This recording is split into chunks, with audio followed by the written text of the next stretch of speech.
আমি শুভশ্রী গাঙ্গুলি। যুব ভারতীতে মেসিকে নিয়ে যে মেসটা ঘটে গেল সেটা নিয়ে কিছু ক্লারিফিকেশন দেওয়ার জন্যই এই ভিডিওটা আমি করছি। গোট ইভেন্টে আমি একজন ইনভাইটি ছিলাম, মানে আমাকে ইনভিটেশন পাঠানো হয়েছিল। আমি হায়াতে গেছিলাম। আমার ফ্রেটার্নিটি থেকে আমি এবং কৌশিক গাঙ্গুলি ছিলেন। শুধুমাত্র আমার ফ্রেটার্নিটি নয়, বড় বড় ইন্ডাস্ট্রিয়ালিস্টরা ছিলেন, এমিনেন্ট জাজেস, আইপিএস অফিসার্স, জার্নালিস্ট, স্পন্সর্সের তরফ থেকে অনেকে ছিলেন। সেখানে অ্যাক্টিভিটিটা এটাই ছিল, উনি আসবেন, আমাদের সবার সাথে মিট করবেন এবং ছবি তুলবেন। আমি 8:30 নাগাদ হায়াতে পৌঁছই। 10:15 নাগাদ ওনার সাথে আমার মিট হয়, আমি ছবি তুলি এবং যখন আমি বেরিয়ে আসছি তখন পিআর টিম থেকে আমাকে রিকোয়েস্ট করা হয়, ওদের পিআর টিম থেকে আমাকে রিকোয়েস্ট করা হয় যদি আমি যুব ভারতীতে যাই তাহলে ওনাদের জন্য খুব সুবিধে হয়, কারণ ওখানেও নানান রকম ব্যবস্থাপনা ছিল মেসিকে ঘিরে, যেখানে আমি থাকলে ওনাদের সুবিধে হয়। আমি ছাড়াও Sourav Ganguly, SRK, honourable chief minister.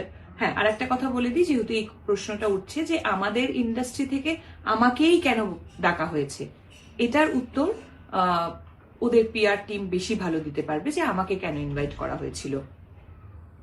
আমি রাজি হওয়ার পর হায়াত থেকে বেরিয়ে যুব ভারতীতে যাই এবং আমাদের জন্য একটা নির্দিষ্ট টেন্ট করা হয়েছিল, সেখানে অনেকেই আমরা বসেছিলাম, ওনার জন্য অপেক্ষা করছিলাম, অনুষ্ঠান শুরু হওয়ার অপেক্ষা করছিলাম।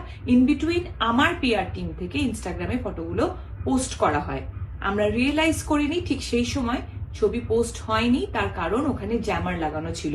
আপনারা যারা যারা ওখানে ছিলেন তারা নিশ্চয়ই জানেন, আপনাদেরও ফোনের নেটওয়ার্ক কাজ করছিল না। 11:30 নাগাদ মেসি ঢোকেন এবং ঢোকার পর যে ক্যাওসটা শুরু হয়, যে ডিজাস্টারটা হয়, সেটা আমি নিজের চোখে দেখেছি। আমি মাঠে বসে নিজে ওনাকে দেখতে পাচ্ছিলাম না, আপনারা কিভাবে দেখবেন? আমি টেন্টের মধ্যে ছিলাম এবং দেখতে পাচ্ছিলাম কিভাবে ম্যানেজমেন্টের একটা ডিজাস্টারের জন্য এত সুন্দর একটা ইভেন্ট হতে গিয়েও হলো না। তারপর ঝামেলা শুরু হলো। আমার একটা শুটিংয়ে যাওয়ার ছিল, অলরেডি আমি লেট হয়ে গেছিলাম। আমি ওখান থেকে বেরিয়ে আসি এবং বেরোনোর সময় যেহেতু আমার শুটিংয়ে দেরি হয়ে যায়, তাই আমার ওখানে কমিউনিকেশন করার প্রয়োজন ছিল। আমি ওখানে কিছুটা সময় ফোনে ব্যস্ত ছিলাম। তারপরে এই যে এত সুন্দর একটা ইভেন্ট হলো না, একটা অদ্ভুত জিনিসে পরিণত হলো, সেটা নিয়ে অনেকের সাথে আমি ডিসকাস করছিলাম। তাই আমি ইনস্টাগ্রাম খুলে দেখতে পারিনি যে আমার ছবিটা তখন পোস্ট হয়নি।